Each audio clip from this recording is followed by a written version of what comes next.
Hi everyone, welcome back to PassFab.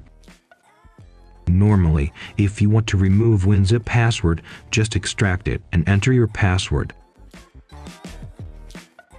If you forgot your password, recover it first. Go to PassFab.com to get PassFab for zip.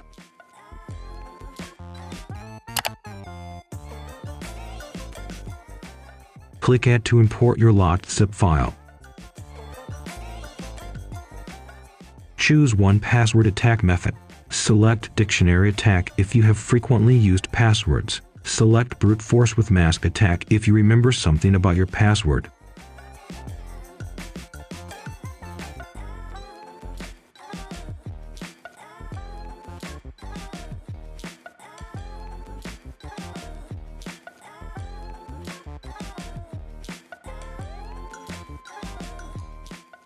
Select brute force attack if you forget your password completely. Click Start.